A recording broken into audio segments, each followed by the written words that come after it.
Without question, one of the darkest and bloodiest episodes in human history. A time when thousands of people accused of heresy by the Catholic Church were arrested, tried, and put to death. It was ethnic cleansing on a huge scale. It was one faith trying to exterminate another. There were Inquisition tribunals going on all over the country. It really was a people living in fear.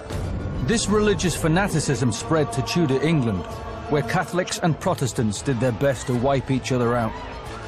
The persecution continued in the 18th century when countless ordinary women were drowned or burned at the stake after they were accused of being witches. 1/3 of the entire population was accused of heresy and witchcraft by the other 2/3. The Christians were actually aiming to stamp out something that had been in place for thousands of years before them. This was a war of magic and witchcraft, but what it really was a war on people that couldn't fight back. The world lived in the shadow, Inquisition and persecution for over 500 years. You would think we would have learned our lesson.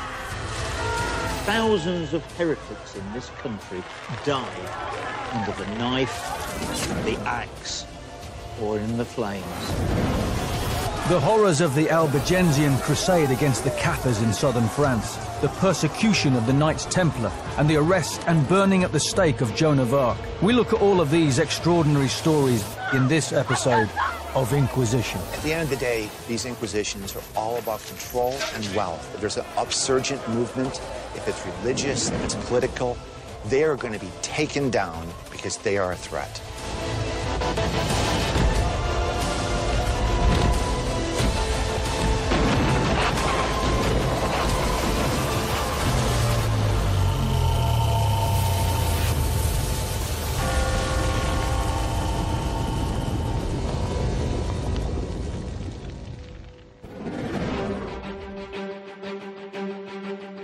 The early years of the 13th century were dominated by two great religious power bases. One was the Holy Roman Empire, which controlled most of Europe. The other was the Islamic Empire, which controlled Arabia, Palestine, and southern Spain. It was a time of conflict and war between the East and the West.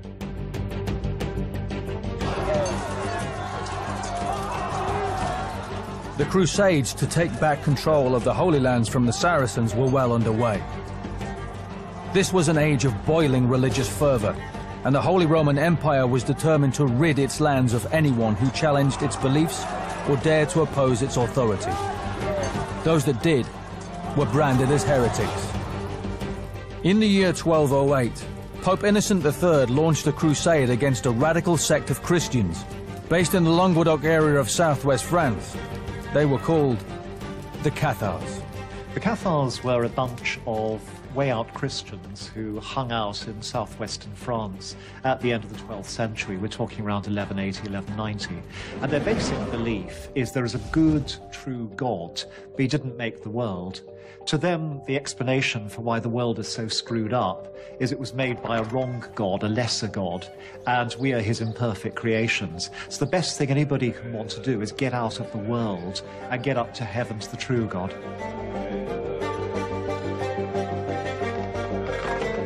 They didn't have a lot of belongings, they didn't own a lot of property, and they went around preaching to people, usually in pairs, and delivering that message. And people responded to that with alacrity because it was, they were approachable, they were accessible, they seemed to be embodying this idea of the early church in a way that the how should we call it, the institutional church, if you like, at that time wasn't doing. So one of the problems that the church had, and one of the reasons that they found these groups alarming, was that they presented a kind of competition. The biggest difference between Cathars and Rome is that the Cathars had a religious belief system that they were devout to. It wasn't about profit, it wasn't about power, it was about what they believed was the purest way to reach their God.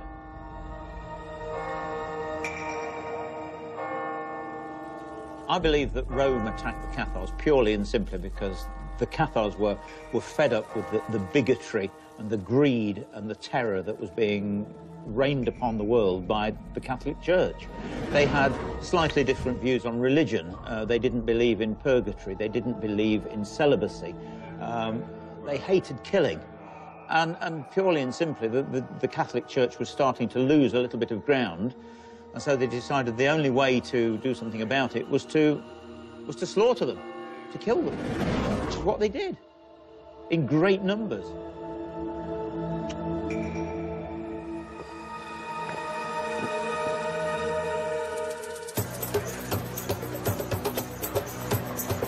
Rome sent a huge army of mainly French soldiers against the Cathars. Its goal was simple: to destroy them completely and to seize their assets. It was the beginning of a brutal 20-year campaign, which was marked by the indiscriminate slaughter of thousands of innocent people. This was ethnic cleansing on a grand scale. Historian Andrew Goff has spent years researching and investigating the persecution of the Cathars and the mercenary army behind it. It's important to remember that the Inquisition army was not a foreign force. No, they were actually comprised entirely of French troops who belonged to the barons and lords of Catholic northern France. So these northern crusaders would have been happy to come down and beat up on these southern heretics. But let me tell you the real reason for this crusade. The truth is, they wanted to acquire new lands. Their motivation was simple. They wanted to line their own pockets.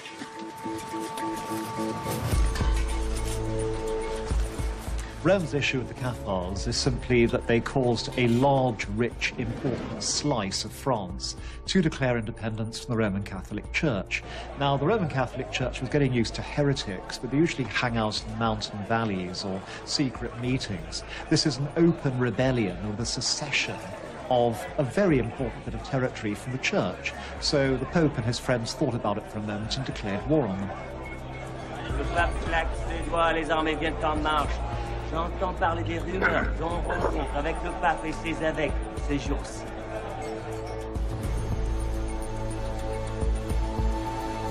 In July 1209, Rome's army arrived outside the hilltop city of Béziers. Its commanders demanded that the city surrender, but the Cathar-sympathizing inhabitants refused. What happened next would go down as one of medieval history's most ruthless and cruel acts. In a single day, almost the entire population of Béziers was slaughtered, and the city was razed to the ground. Contemporary sources estimated the number of dead to be at least 10,000 people. The bloody stain of the massacre at Béziers remains to this very day. So imagine the scene. 21st of July, 1209. A huge army, some say 30,000 soldiers, amassed in the fields behind me, outside of the city walls. Inside, the 10,000 residents of Béziers are protected by only a couple hundred soldiers of the local lords and barons who are faithful to the Cathars. The bishop fears retaliation. He fears a slaughter. He attempts to negotiate. The inquisitors want him to give up the city's heretics. They give him a list of 222 people accused of heresy, mostly Cathars, but the city refuses to comply.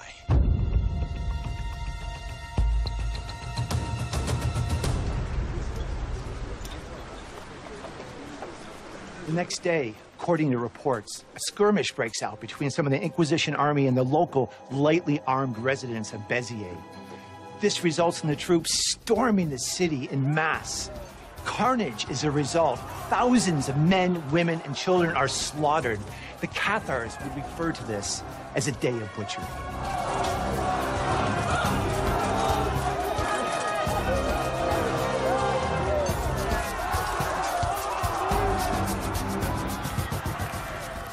The sack of Béziers is the first great atrocity of the crusade against the Cathars, And it was utterly shocking, because until now, towns change hands, but they're good bits of real estate with useful people inside, so you try not to damage them too much. What happened at Béziers was that the town was treated as though it were a non-human, non-Christian community by fellow Christians. The slaughter was just unchecked, uncontrolled. And there is a famous story that when one of the people in charge actually had scruples about the fact that regular Catholics were getting killed alongside heretics by the Crusaders, somebody else just answered, well, God will look after his own. You kill the wrong people, they're going to go to heaven. Lighten up, don't worry.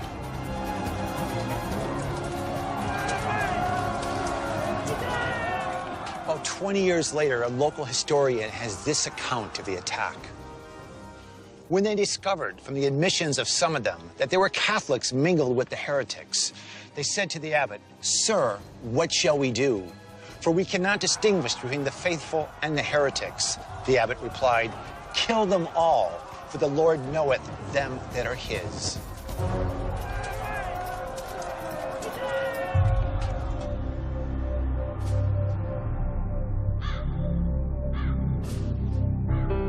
News of the slaughter at Béziers quickly spread, and as a result, many other Cathar settlements simply surrendered without a fight. It seemed that their will and spirit had been broken. The next major target for the Inquisition army under General de Montfort was Carcassonne, and it was soon besieging that well-fortified city. But the siege didn't last long. Within 2 weeks, it had surrendered without a fight. Imagine the scene. It's 12:09, the 1st of August, and every man, woman, and child is painfully aware of the fact that the last place these crusaders visited was carnage. Only this time would be different. De Montfort had a plan. He shut down the food and water supply to the city, and within 2 weeks, there was surrender, forcing every man, woman, and child to exit the city through the gates behind them.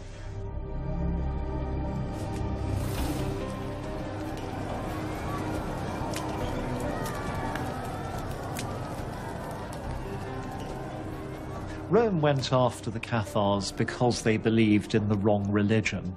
And to Rome, that's not only an insult, but it diminishes the glory of the true God. If you don't go after these guys, then you're not actually a true Christian. But they enlisted the services of thousands and thousands of greedy, landless, penniless knights and men-at-arms who wanted very much to get rich by plundering Cathar territory. And that's exactly what they did.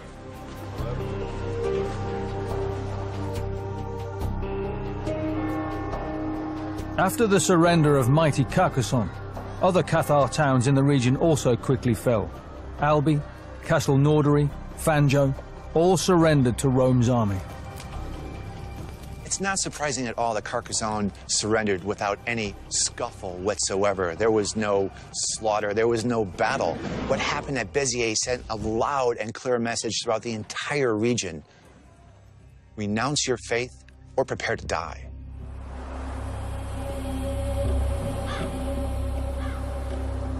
The Inquisition continued to hunt down the remaining Cathars in the Languedoc region. Eventually, most sought refuge in the remote but imposing hilltop castle at Montségur. It was perched high up in the Midi-Pyrenees. It had good supply lines, and it was virtually impossible to attack. Basically, the Cathars had been hounded, to say the least, but they got themselves a base in a place called the Chateau de Montségur, and they literally holed up there. It was their last bastion, for want of a better word, and they ran the Cathar church from there, and something like 10,000 troops were actually sent to besiege the chateau.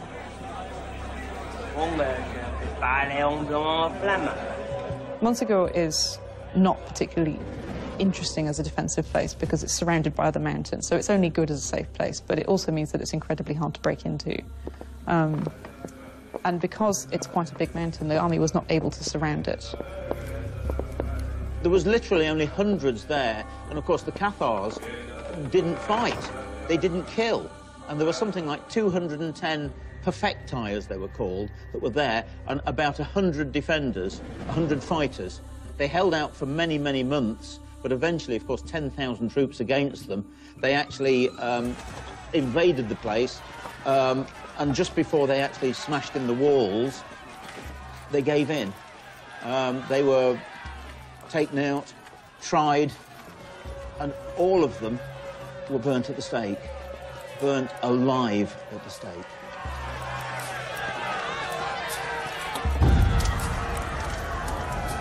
On March 16th, 1244, the remaining Cathars were led down the mountain into the pyre that was constructed by the Inquisition army. And there, they voluntarily martyred themselves in the flames.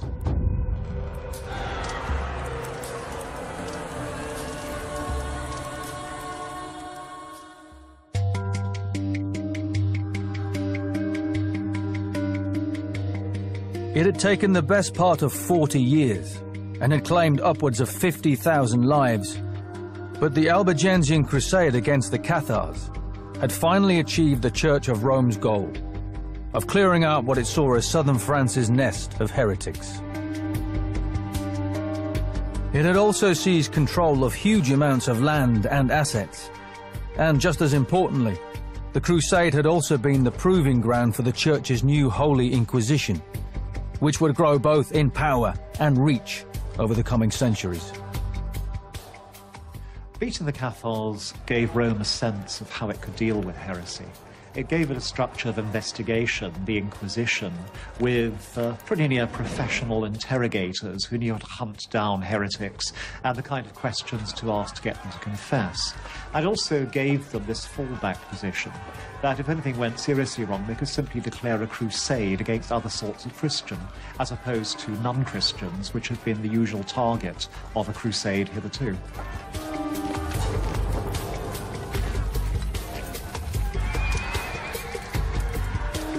The brutal destruction of the Cathars sent shockwaves across Europe.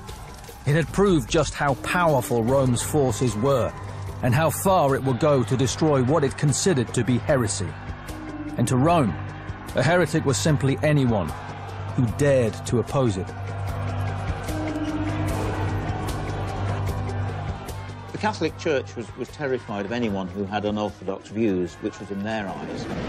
I mean, anybody that was anything to do with magic, with sorcery, mediumship, science, philosophy, was all not good for the Catholic Church, to be quite honest with you.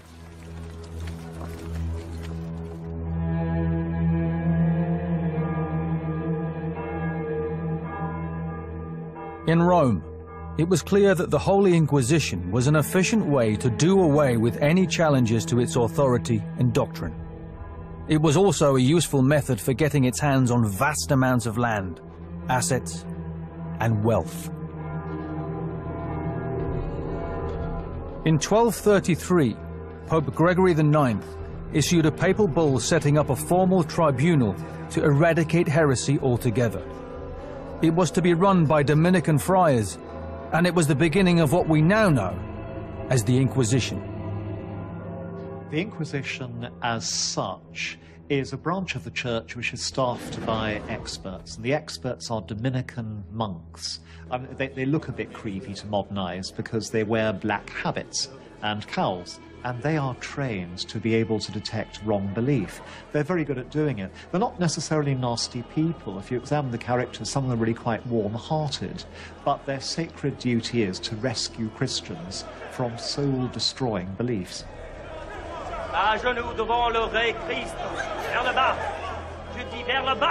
Tribunal would work by an inquisitor or two inquisitors arriving in a region and announcing a general sermon where he would call all the populace in a town or village to hear him deliver a sermon in which he would announce his intention to carry out an inquisition. He would remind them of his powers, and he would announce a period of grace, during which time people could come to him and tell him about things that they knew about heresy, and in return receive a mitigated sentence for anything they might have done wrong. Vous avez été accusé du crime d'hérésie et de blasphème. Association avec les démons et de nier la Trinité.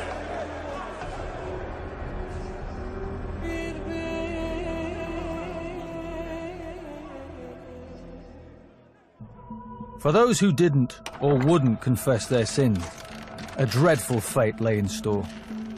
The Inquisition's prisons were bad enough, but it was torture that those accused of heresy really feared. It was an important and awful weapon for the Inquisition, and was liberally used. Donnez les noms. Donnez les noms.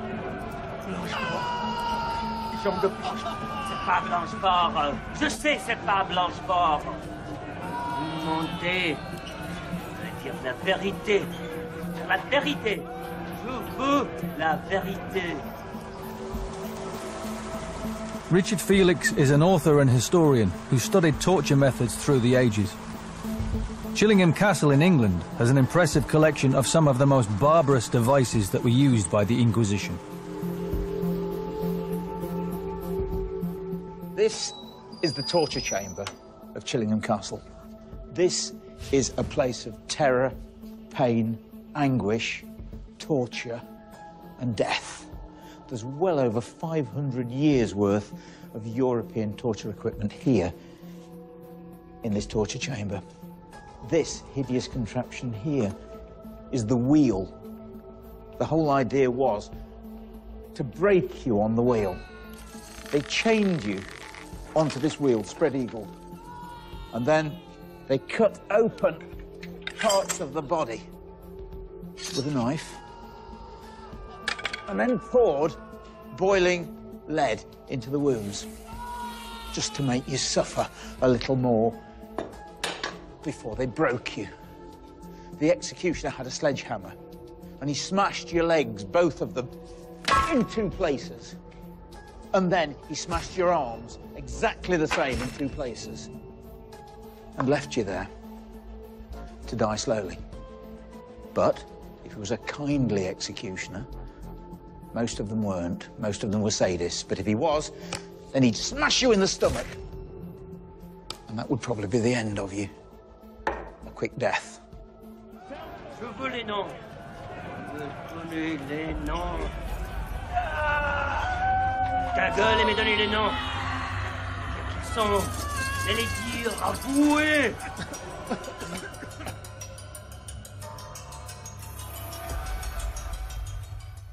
Onwards here to the strappado. This was the main implement of torture during the Inquisition. Your hands were tied behind your back. This noose was tied around your arms, and you were then hoisted up onto a beam. Huge weights were then attached to your legs, and they left you there with the weight dragging you down, stretching the arms higher and higher, waiting for you to confess to your heresy. If you didn't confess, then the executioner let you drop, but stopped it before you touched the ground, and of course the jolt would tear sinews and probably dislocate your shoulders. Then you probably would confess. The records of the Inquisition imprisonment and torture in southern France are available to scholars today. Professor Peter Biller of York University has discovered the story of one particular man who confessed his crimes after he was subjected to the horrors of the rope and pulley. He confessed in January 1311. There's a summary of his confession, and at the end it's noted that he committed all of these things in the year and a half before he was captured, and he did not wish to confess about these things until he was held in prison et in corda levatus aliquantulum, this is the Latin, and raised in the cord aliquantulum a little bit.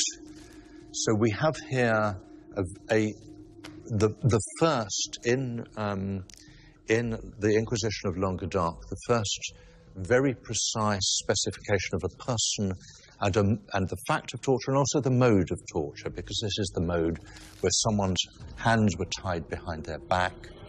The rope was then thrown over a beam, and they were hauled up, and sometimes weights attached to them.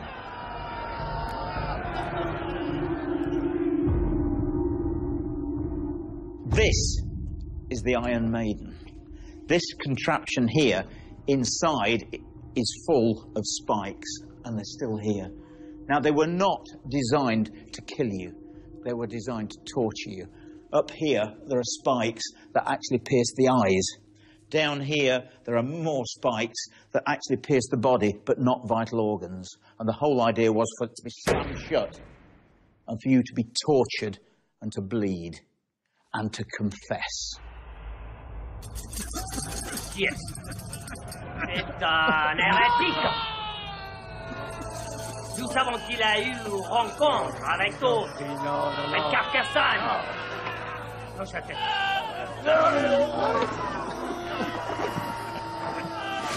Avouez vos péchés, ou vous serez torturé bien pire que ça. Avouez. Il sera sauvegardé. Hein? Non, non.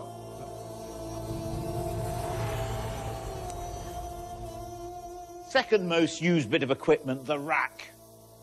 Basically, you were laid as this poor guy is here, on the rack. Ropes here. Your hands put through them. And then down here, exactly the same. The ropes tied around your feet. And then they would start, very gently at first, to turn the pulleys. You can almost imagine the sinews starting to stretch as you were pulled more and more. Je veux les noms. Allez à notre tour de rouleau.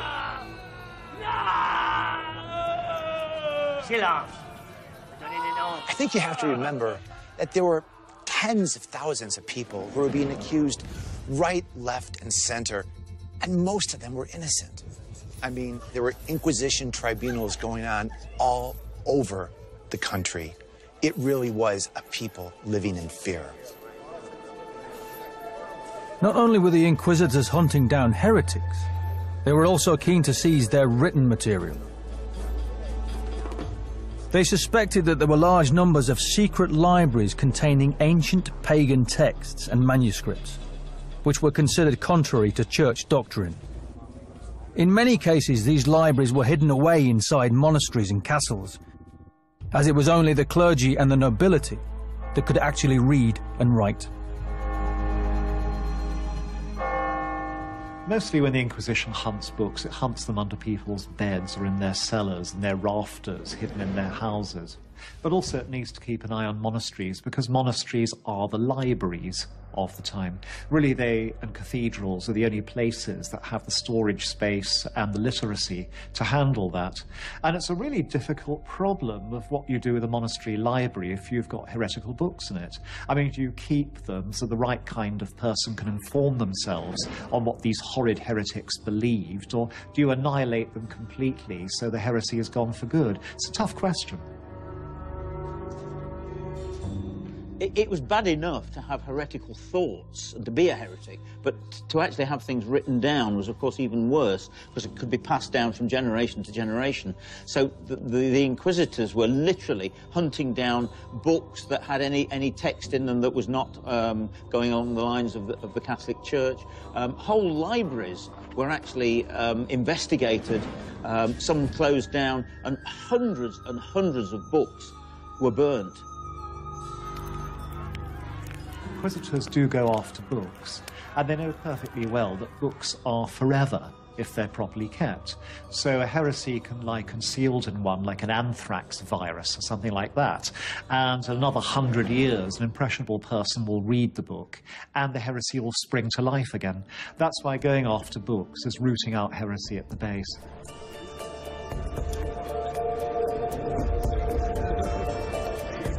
With Cathar heresy largely wiped out in southern France, the Inquisition turned its attention to the Knights Templar.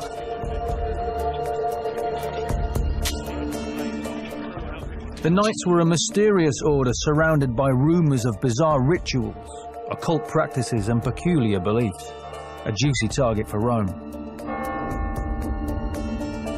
With the help of the French king, the Inquisition accused the Knights Templar of devil worship and of defiling the cross during their secret ceremonies. By the rules of Rome, they were heretics and therefore ripe for destruction. Knights Templars were targeted by the Inquisition because they'd become too powerful, too mystical, and too wealthy. They were all good Christians. They were good Catholics. Hundreds of them had died in the name of God and of the Catholic Church. They were set up really as crusaders, and then ended up by guarding the roads to Jerusalem. They were doing a good job, but they'd become international bankers. They were terribly wealthy. The King of France owed them a lot of money, and it was all back to greed again. And basically they were targeted, saying that they'd become bad Christians, they were heretics, they were practicing homosexuality, and basically it was purely and simply greed. The King of France and the Catholic Church wanted their money.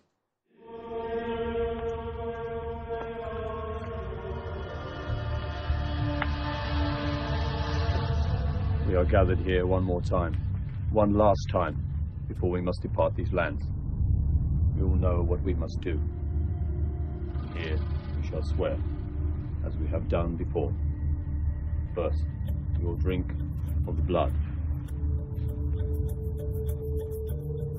The Knights Templar were accused of horrific heresies. I mean, this was a pious order, and the accusations included things like spitting on the cross, worshiping idols, homosexuality. I mean, this was liable stuff, and it was difficult to refute. The Knights Templar were accused of all manner of atrocities against the church, including homosexuality, urinating on the cross, inverting the cross, mystical deeds. They were accused of worshipping a deity called Baphomet. They were slightly like the Freemasons in the fact that they had their own secret rituals. And basically this was, to the Inquisitors, heresy on a grand scale.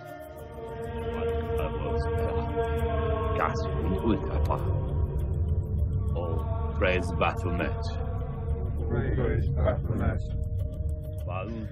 The person who takes out the Knights Templar is Philip the Handsome of France, and we can never get inside his head and know why he did it. It's absolutely certain the Templars are underemployed, incredibly rich and politically powerful, so the King of France doesn't have a use for them at all, but he has a wonderful use for all their cash and their lands. We'll never know, however, whether Philip himself really believed the stories he told about the Templars. He claimed to be convinced they worshipped the devil with all sorts of hideous anti-Christian acts. And they were put on trial for that, they were tortured into confession, and the leaders were put to death. So either way, Philip the Handsome doesn't come out looking very handsome. He's either a demented religious bigot who believes in lies which no credible historian has ever endorsed, or he's utterly unscrupulous and framing a bunch of innocent people in order to steal their cash. Either way, it's a horror story.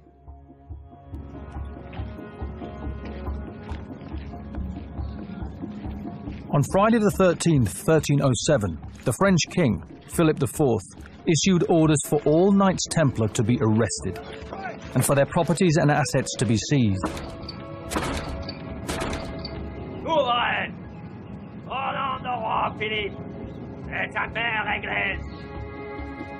Hundreds of knights were put on trial for heresy. Even the Grand Master of the Order, Jacques de Molay, was eventually dragged out before the public and burned at the stake in the center of Paris. There's a delicious irony in the fact that Jacques de Molay, as he's being burned at the cross, curses the king and he curses the Pope for the way he was treated, but also the way his entire order was treated. And guess what?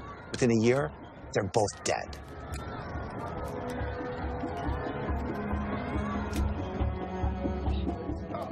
With the Templars now out of the way, the Inquisition carried on with its ruthless elimination of heresy throughout France.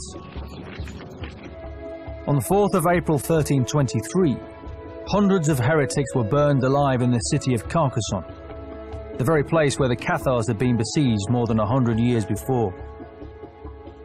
The original notes of the Inquisitors have survived down through the centuries, and they make for fascinating, if gruesome, reading. we actually have a contemporary account of one of these burnings here in Carcassonne.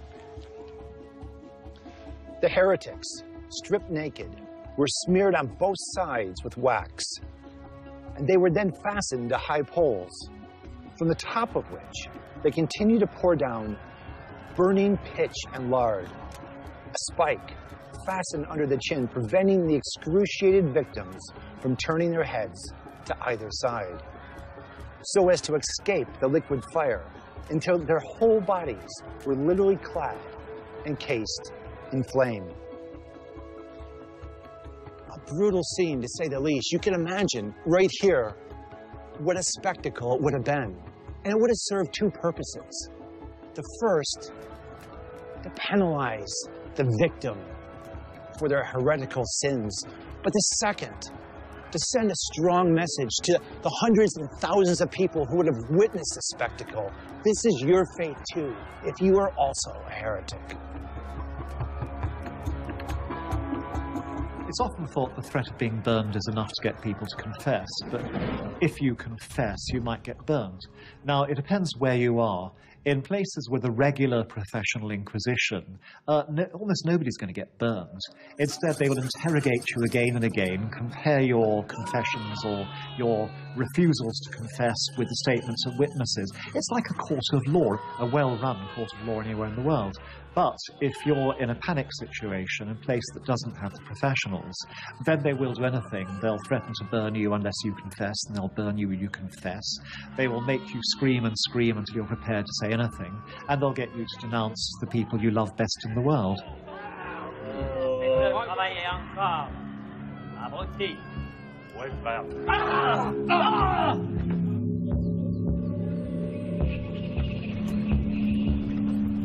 With most of France now submitted to its will, the Inquisition was to claim one other famous victim. She was Joan of Arc, the Maid of Orleans, who was born a peasant girl in what is now eastern France. Convinced she was blessed with divine guidance, Joan rose to lead the French army to several important victories over the English during the 100 Years' War.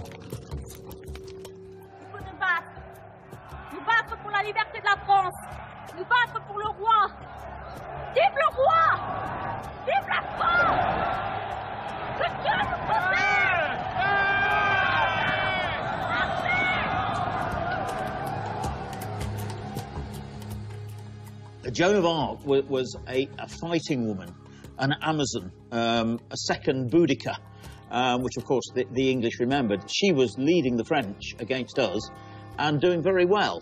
She was having voices from God and visions, dressing in armour like a man, and this was frowned upon. She was obviously a heroine to the French, but hated by the English, and she was known as the French witch. And this is what they used, of course, when they captured her. She was given over by the Burgundians to the English, and they tried her as a heretic and burned her at the stake. Joan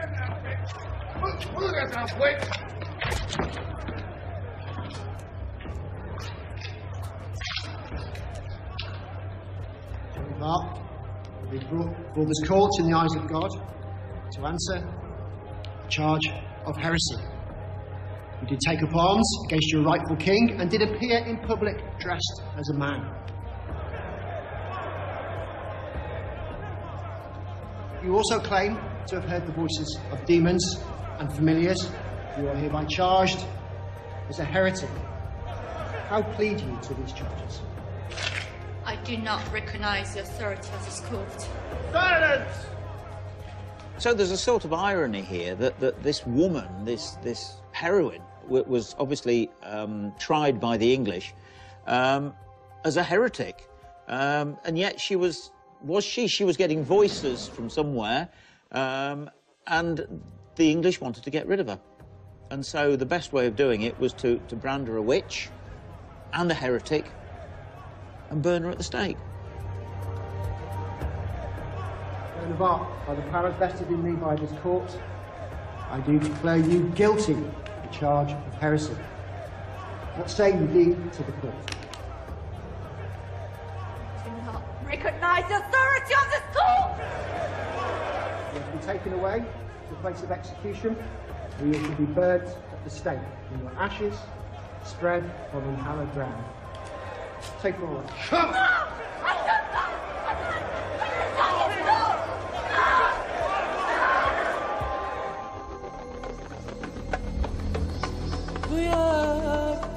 After her trial, Joan of Arc was dragged to the stake in the old market in Rouen, where she died slowly in the flames. Her ashes were then unceremoniously dumped into the River Seine.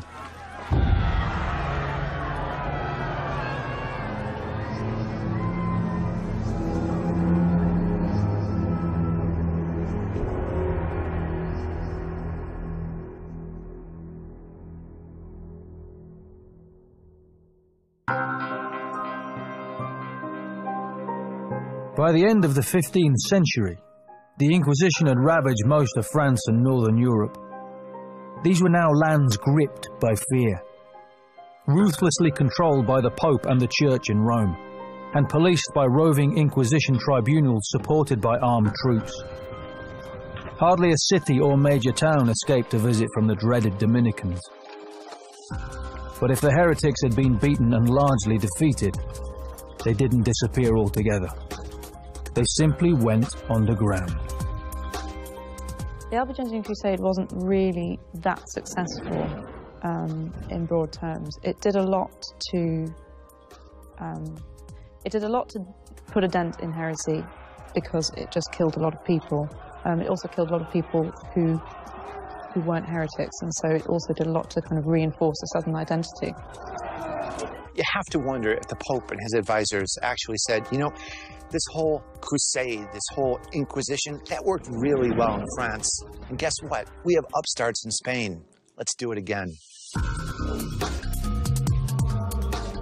And that's exactly what they did. Emboldened by the success of their efforts in France, and hungry to track down other heretics, as well as grabbing their lands and wealth, Rome began to cast its eyes further afield, to Spain. What ensued there was one of the darkest chapters of Europe's history. This was the time of the bloody Torquemada. I really don't think you could underestimate how much the Inquisition and the tribunals affected the mindset of the people in Spain. After the great success that the Inquisitors had in stamping out the Cathars, the Waldensians, the Albigenses, and of course the Templars, they were looking for new lands, they were looking for new money, and they turned to Spain. And two groups stood out, the Jews and the Muslims, and the Spanish Inquisition started.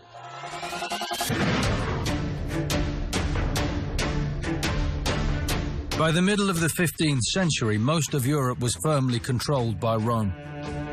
The Crusades had been something of a disaster.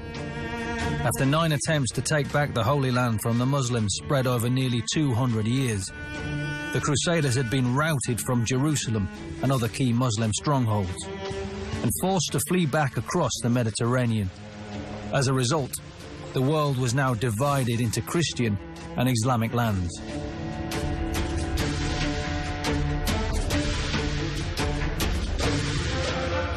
Buoyed by the success of the suppression of the Cathars in France, but smarting from the humiliation in the Holy Land, the Pope and his cardinals began looking for new heretics to pursue, who could be converted or executed, not to mention have their lands, assets and monies confiscated. There was one very obvious target: the Jews.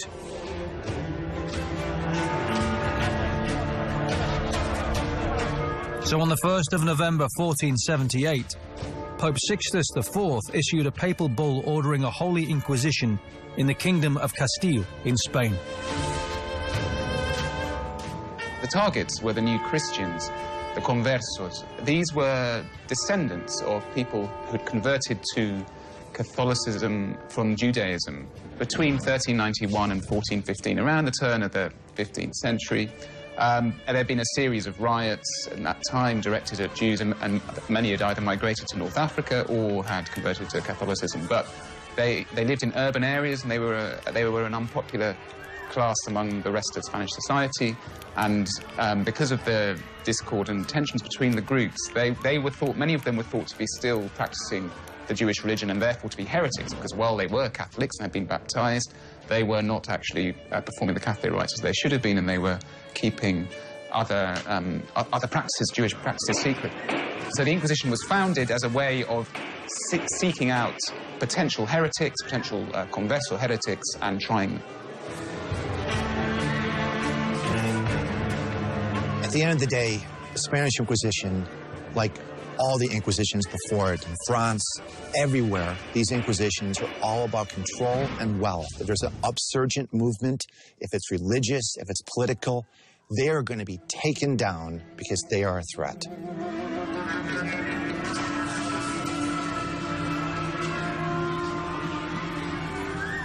In 1483, Thomas de Torquemada, a Dominican monk, was made the Grand Inquisitor of the Spanish Inquisition. He opened tribunals which eventually spread across the whole of Spain. The brutal Torquemada became known as the Hammer of the Heretics.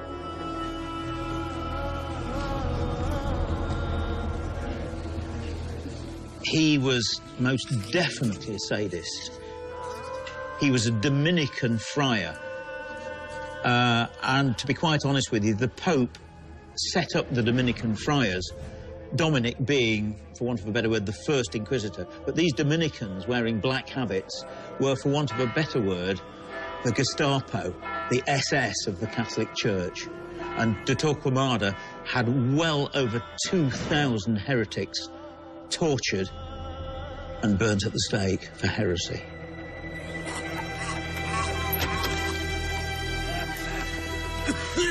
Here's a guy that hated Jews, hated Muslims, and wanted to return the whole of Spain to the true faith, to Catholicism.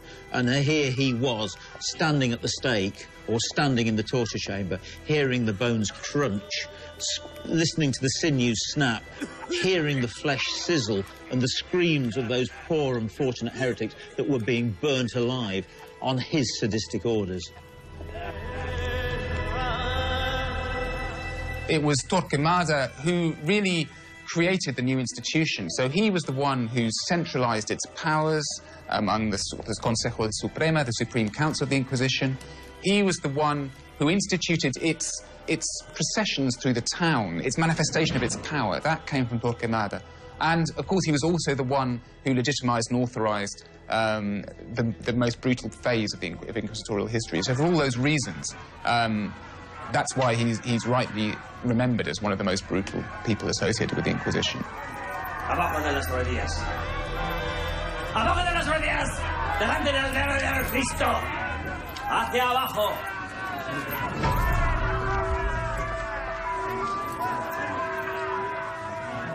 On March the 31st, 1492, based largely on the recommendation of Thomas de Torquemada and the Inquisition Tribunal, King Ferdinand of Spain issued what became known as the Alhambra Decree, an edict which forced more than 40,000 Jews to leave Spain.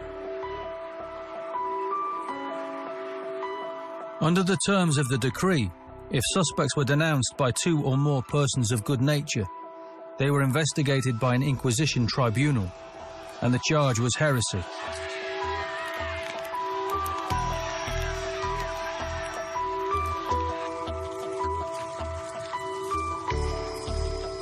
The inquisitors typically announced their arrival in town in advance and expected that everyone attend and confess the error of their ways. Those who volunteered and did so readily, especially to minor misdemeanors, and those who pledged allegiance to the Catholic Church, and especially those who ratted on their friends, well, they were let off easy. However, those who did not readily confess, well, that very fact was used as evidence against them for a much harsher sentence. Inquisitors would come to town and they would announce an edict of faith. So anybody who had any knowledge of something which was contrary to the faith in their view, the practice of the faith, had to come within 30 days and denounce this to the inquisitors. The inquisitors would then amass their evidence, and then they would start interrogating suspects. They would arrive at a significant town, they would publish the Edict of Faith. So that was the beginning of a process. They would collect all these denunciations, they would start trials, they would detain people, and they would bring these people to the headquarters of the tribunal. So it was systematically done. They would proceed town by town.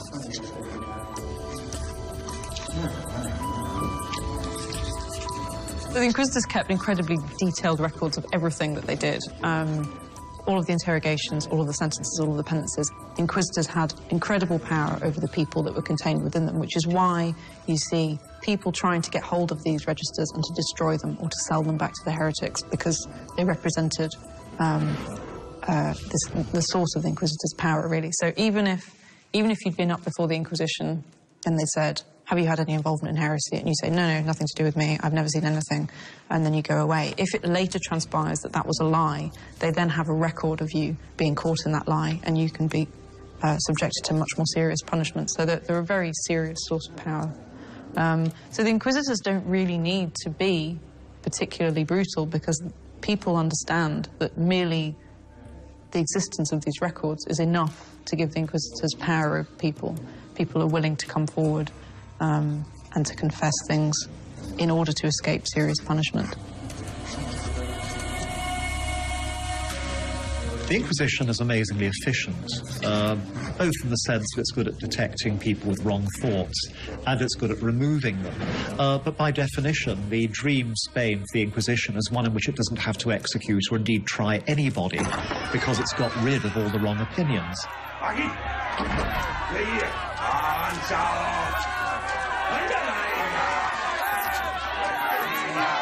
What you have to understand with the Inquisition and the fear it created in communities is its scope as an institution. So, you know, the great set pieces, like in, for example, the great film of The Name of the Rose in the book by Umberto Eco, is of these very all-powerful people riding into town and wreaking havoc and people being burnt at the stake.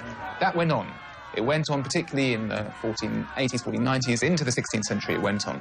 And it carried on in a minor key going on through to the 17th and 18th centuries. But what, in a way, was more terrifying for people was the power the Inquisition could have over their daily lives. So if you were tried and penanced by the Inquisition, a frequent punishment was banishment. You would be sent away from your home community for 5 years, 10 years. You couldn't work there.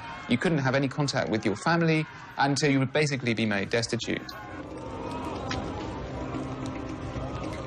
The first wave of persecution in the last decades of the 15th century was one of the most massive and brutal waves in the history of the Inquisition.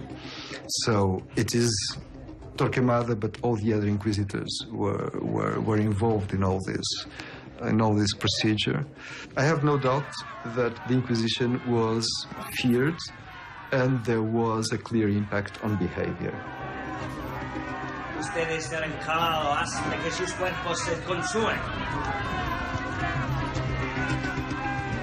As Inquisition fever swept across Spain, Torquemada's tribunals were soon heaving with thousands of cases and thousands of suspects. Fear was the key. Fear that not being an accuser might lead to being one of the accused. In this poisonous atmosphere of mistrust, the Inquisition thrived. Of course, there were many reasons to report someone to the tribunals, some of them rather less than godly. Some began to realize that it was a convenient way to get rid of business rivals, unpopular family members, even husbands, wives, and mistresses. The important thing to think about accusations, the way that people denounced one another, there are many aspects of this which made it a really remarkable case of legitimizing and, in fact, making gossip into a good thing, a noble thing to do. Of course, we all like gossiping about each other. But we tend to feel a certain amount of reticence, or maybe we shouldn't be doing this. But the Inquisition made it into a noble act. In fact, it was a moral duty. If you'd heard some gossip about your neighbour who might be doing something, you had to go and denounce them. That was your duty, and in fact, you could be brought before the Inquisition if you didn't do it.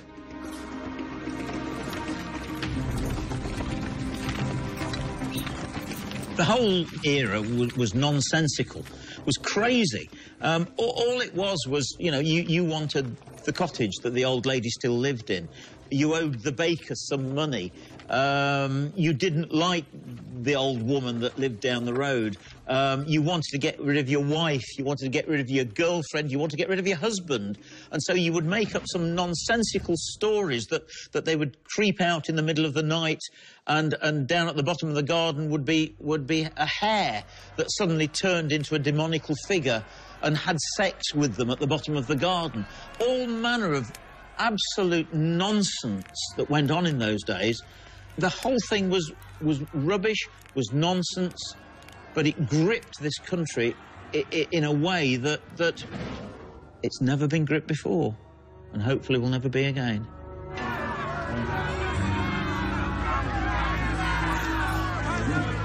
Everything which happened within the bounds of the tribunal was secret. So an accused person did not know who their accusers were. When they were trying to defend themselves, they had to guess who it might be. So you will find huge lists of all the people who this person says is an enemy of theirs, in the hope that one of them may be the actual accuser. Which gives a sense of the way in which, really, what this legitimization of gossip did was to make those kinds of tension and enmities worse, to accentuate them.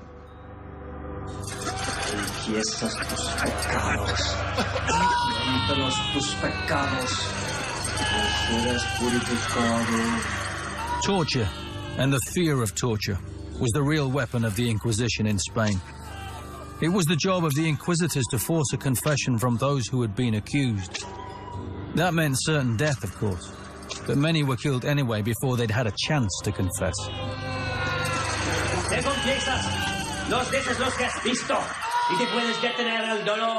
The Inquisition torturers earned themselves fearsome reputations for the number of confessions they achieved, and they were paid accordingly. A star performer could command a tidy sum as he moved around Spain, pulling off thumbnails and snapping the limbs of suspected heretics.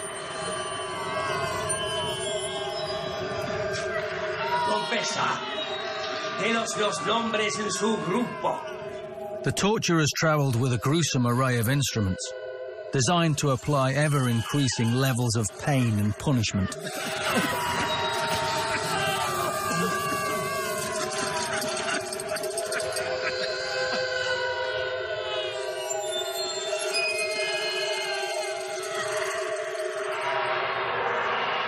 Historian and author Richard Felix has studied the use of torture by the Inquisition and is under no illusion about how persuasive it was. This is actually a wine press, but people were pressed to death. The sentence was that you be taken back from this courtroom to the deepest dungeon, a room where no light can enter, where you'll be laid naked on the floor, with a cloth around your loins and weights of iron as heavy as you can bear, and heavier, to be placed upon your body.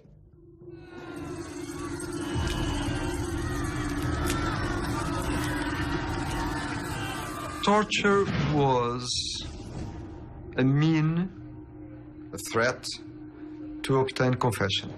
We have to keep in mind that all the judicial system after the 13th century, 14th century was based on confession. Inquisition, even the name, the noun Inquisition, reflects this new judicial development of the late Middle Ages. The procedure was organized in the way that at the end they would obtain a confession. The torture was part of these possibilities. It was not enacted all the time, but the threat was there, and so it was an element in the production of confessions.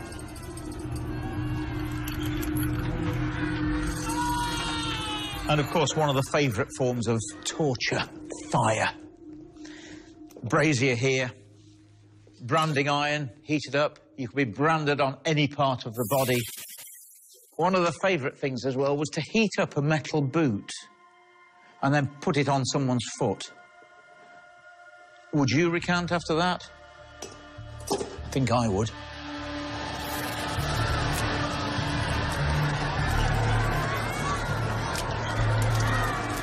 And what about this? This is as bad as it gets. You are actually strapped into this and sat on this chair with these dreadful, huge, rusty nails sticking up.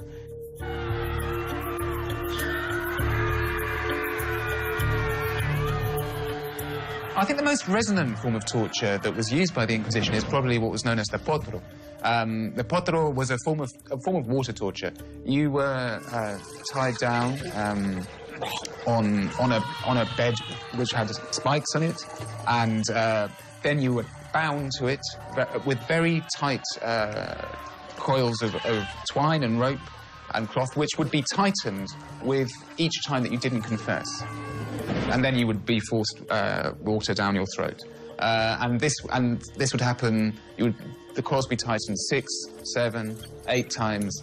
And one of the really sad things about reading Inquisition cases is that it was one of the duties of the scribe to write everything down that was said, to be a loyal and faithful witness to what has happened.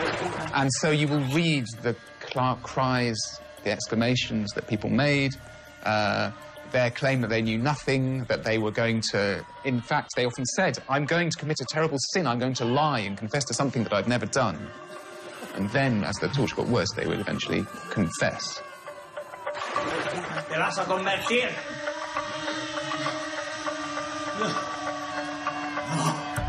Sé que es un pecador. Lo sé que va a confesar. ¿Quién confesará del rack? And here on this table, the pièce de résistance of the Inquisitors' torture weapons. Dreadful things. Pincers for pulling out the fingernails and the toenails. Here, for actually attaching it to the skin and pulling until they rip the flesh away. This dreadful piece of equipment was for ripping off the breasts of women. And goodness only knows what these were for, but if you were shown these, would you not confess? Because I certainly would. This, I suppose, goes without saying. There's one on the door over there. I presume that this was put underneath the chin and you were hung on it. And here, the heretic's fork. This was actually put around the neck.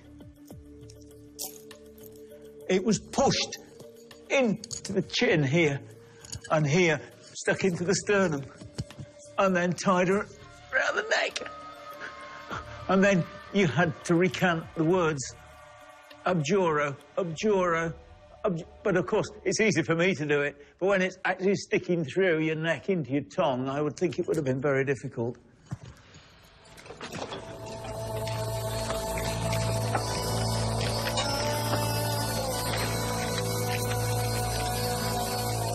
It made little difference how a person's guilt was established. The fate was the same.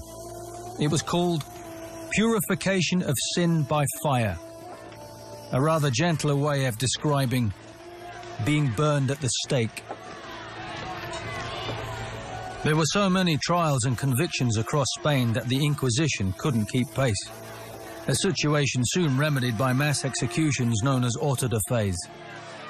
These were huge set-piece events that took place in large squares in major cities like Madrid, and they lasted a whole day.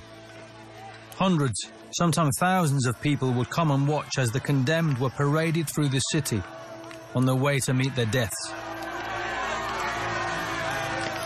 Auto de fe were powerful demonstrations of the Inquisition's authority, which also provided a macabre form of public entertainment.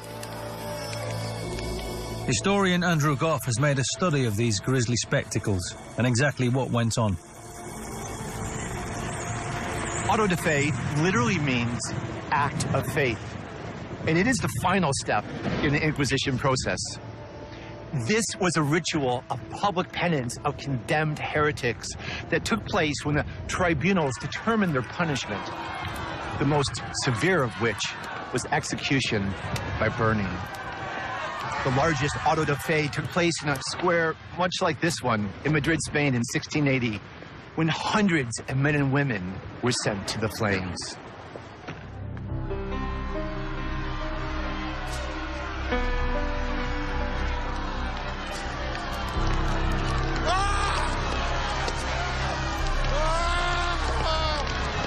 For the ordinary Spanish person, an Inquisition auto da fe is a mixture of a really solemn religious event and a really fun mass event. You do bring the children, you do bring your lunch, you bring your friends, you make a day of it. It's enormously entertaining and yet it's religiously educational as well, so you score both ways. Auto da fe were enormous events, particularly by the time you got to the 17th century. Everybody was expected to come. And the stage took over a month to build. Huge numbers of workmen were employed in it. The costs were enormous. And when you look through the inquisitorial records, one of the things which is also very striking is the amount of money spent on wax. And this is because candles, there were huge numbers of candles all around, so an amazing sense of theatre, majesty, but also an intense feeling of a deeply powerful atmosphere, I think. That was the experience which was involved.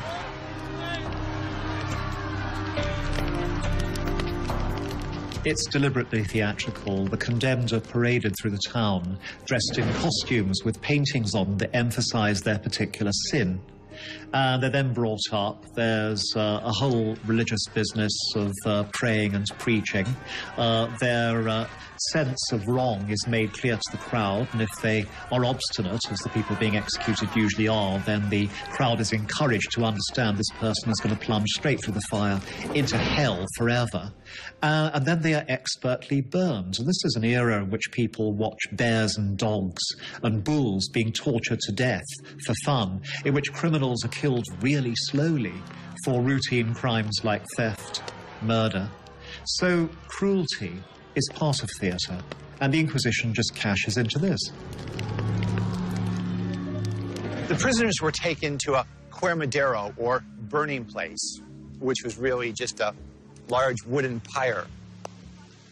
Those who were let off, well, they fell to their knees in thanksgiving.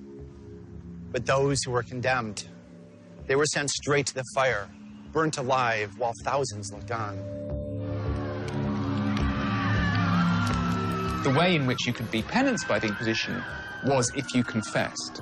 The Inquisition only burnt people at the stake, relaxed them, as it was called, to secular justice, if they were seen to be impenitent, if they did not confess. Confession was part of the process of absolution and actually restarting your life. So there was a huge incentive to confess, even if you'd done nothing.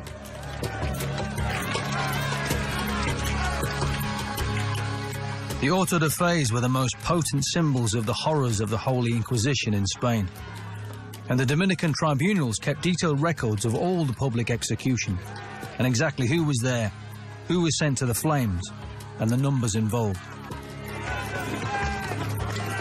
This is an actual eyewitness account of an auto da fe in Madrid in 1500. At 8 o'clock in the morning, the procession began with a company of coal merchants, all armed with pikes and muskets. These people furnishing the wood with which the criminals are burnt. They were followed by Dominicans, before whom a white cross was carried. After these came 12 men and women with ropes around their necks and torches in their hands. Next came 20 more criminals of both sexes who had relapsed thrice into their formal errors and were condemned to the flames. Those who had given some tokens of repentance were to be strangled before they were burnt. But for the rest, having persisted obstinately in their errors, were to be burnt alive. To get the Inquisition to put you to death, you really have to work on it by refusing utterly to give up your wrong beliefs. And at the end of that, patiently, professionally, and with infinite goodwill, they'll burn you.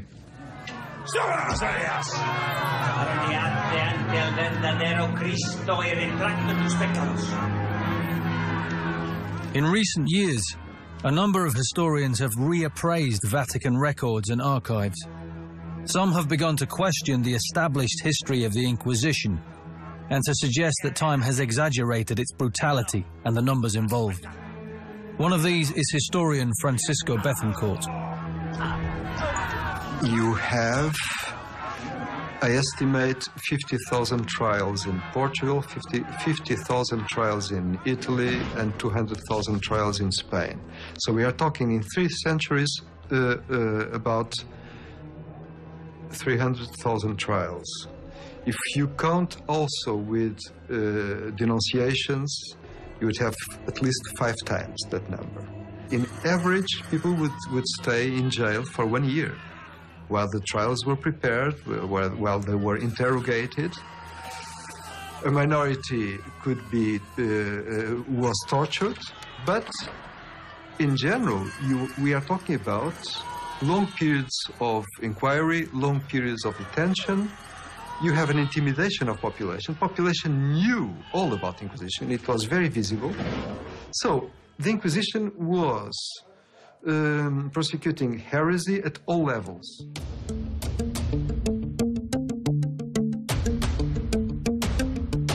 The Inquisition ravaged Spain for hundreds of years before spreading to Portugal and Mexico, and then inevitably moving to the Spanish colonies in the New World. It was only officially abolished in December 1808 by the Emperor Napoleon after his invasion of Spain. By that time, according to the Vatican's own figures, 32,000 people had been executed throughout the country.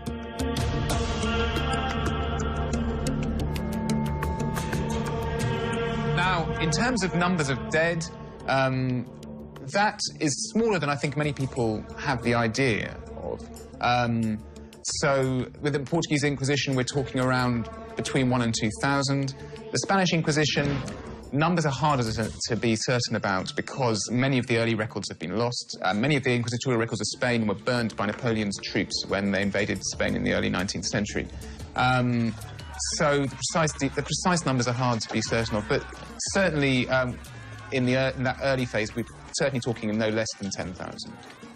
That is a reasonable estimate.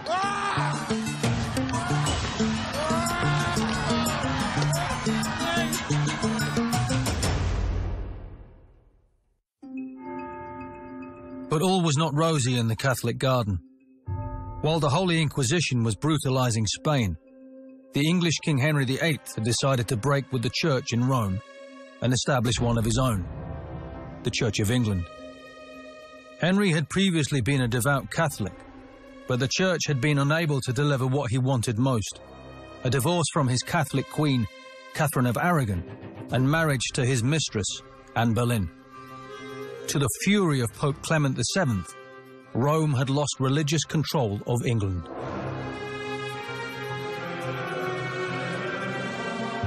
To the Pope, Henry VIII's withdrawal of allegiance was a catastrophe. I mean, he is the first king in Europe actually to break with Rome and turn to the new style heresies that have become known as Protestantism. And what's more, Henry aims to be a better Catholic than the popes. That's a double insult. It turns people who until now had absolutely no problem in being loyal to the King of England and loyal to the Pope as part of the package into having to make a really hard choice. And they are executed as traitors. They're not burned like heretics. They're hanged, drawn and quartered, which is pretty humiliating.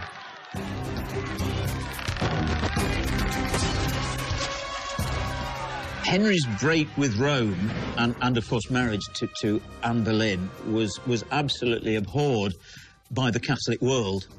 And you must remember in those days, in the 1530s, most of the world was still Catholic. And what Henry did was beyond anything. Heresy on a grand scale. The fact that he'd appointed himself head of the church, nobody could cope with it. And of course, to marry Anne Boleyn, to marry twice, and was too much for everyone. And of course, she was considered a whore.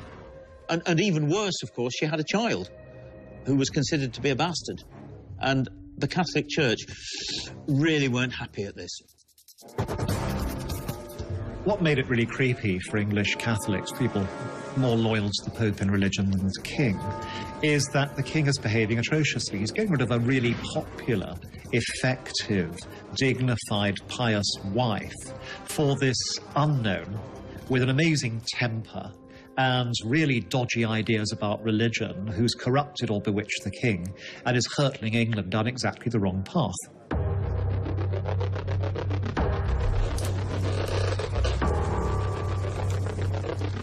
Henry's break with Rome and his violent dissolution of the monasteries forced thousands of Catholics, many of whom were from noble families, to practice their faith in secret.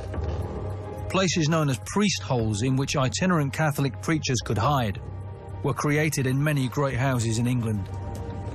England is an exceptionally well-run, devout Catholic country. It's not one of the more risky bits of Catholic Christendom. It's incredibly loyal. So when the King turns against the Pope, he has to do so confusingly, not by saying he's embracing a heresy, but that he's getting rid of the Pope in order to protect Catholicism better than the Pope would do. And that really does screw up people's consciences quite badly. A few of them believe him. Even fewer think that they'd actually like to have a heresy, the Protestant ideas, in place of Catholicism, and Henry is the next best thing. Most people are just so stunned because nothing like this has ever happened before. They don't know what to do, and so they do nothing.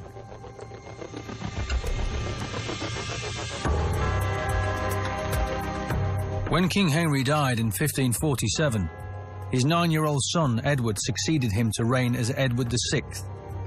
But when Edward himself died suddenly in 1553, aged just 15, his half-sister Mary, the daughter of Queen Catherine of Aragon, eventually came to the throne. Queen Mary Tudor was young, angry, and fiercely Catholic.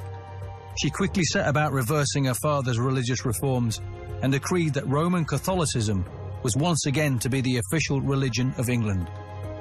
She ruthlessly pursued Church of England dissenters, executing so many of them that she became known as Bloody Mary. When Henry VIII died, his feeble, weak son, Protestant son, became Edward VI. He only lived a few years, and then, of course, next in line for the throne, a woman, of course, was Mary I, Bloody Mary. She was a Catholic. She was the daughter of Catherine of Aragon, who, of course, had been thrown out by Henry. She was absolutely furious. She was a coiled spring that was waiting for something that she never thought would happen. And all of a sudden, she was queen, a Catholic queen in a Protestant country. And she did everything in the 4 years that she reigned to get rid, to exterminate all of these stinking Protestants that had defiled her faith for so many years while her father and brother were on the throne. And she did a very good job.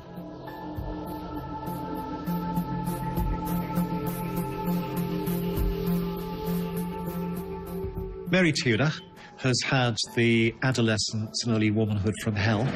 She is constantly having to reckon with having been the heir to the throne, regarded with all the awe and the reverence and given all the power of that, to being regarded as a bastard, to being regarded as a slightly better bastard than before, to being regarded as an heir to the throne again, to being regarded as the treacherous sister of the reigning boy King Edward, to being stuck out of the succession altogether and declared a rebel, and seizing England by sheer courageous resistance. She is the only Tudor rebel to succeed since the end of the Wars of the Roses and actually seize London. So, what's she like? She's her father's daughter. Henry VIII is a monumental ego, flattening any opposition, driven by the sense that he is totally right. And that's what Mary is like. She's really brave, she's highly intelligent, she's a superb leader, but she is a fanatic. She's the daughter of an unworldly, unrealistic, unbendably brave woman, Catherine of Aragon, and she combines the lot. If she'd lived for 50 years on the throne, we'd be a Catholic nation today.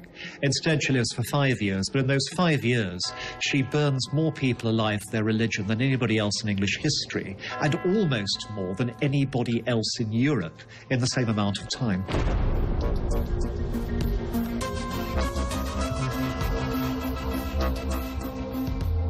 Mary's reign was really a reign of persecution and recrimination.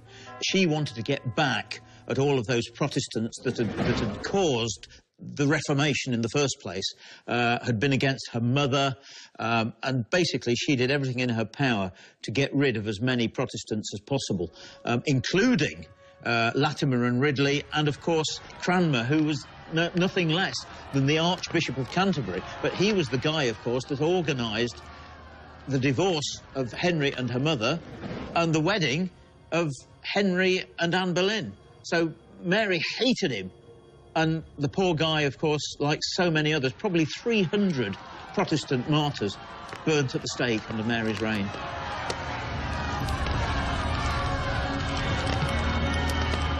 The execution of Archbishop Cranmer was a defining moment for Protestants in England. A pious, devout and popular man, many people saw his brutal execution as an act of petty revenge by a petulant young queen. And far from rallying people to her Catholic cause, it hardened public opinion against her. Bloody Queen Mary was feared, but she certainly wasn't popular. Mary, when she seizes the throne, finds, naturally enough, a church which is staffed with Protestants, and she simply lets most of them go. Those that haven't got married and are willing to convert just become Roman Catholic priests. Those that have got married put away their wives and find parishes elsewhere, or else they just leave the profession. And that leaves a hard core of famous Protestant bishops who are put on show trials as heretics and traitors. And she's after about half a dozen of them. The one she's really going for is the Archbishop of Canterbury, the primate of the Church of England, Thomas Cranmer, because he is the guy who declared her father's marriage to her mother invalid and Mary a bastard. And you can see how much she hates this guy's guts, that she actually gets him to declare himself wrong. He declares publicly that Catholicism is the best religion after all. And what you do then is you put this guy on show and gets him to tell everybody that he's wrong. It's the classic propaganda victory. Mary insanely insists he still has to die, thereby shattering all the achievement, because Cranmer, when he's actually tied to the stake and is about to be grilled, declares the truth about Protestantism all over again, burns his own hand in front of him, which had signed the denunciation of his former beliefs, and provides the perfect Protestant martyr. It's a classic own goal.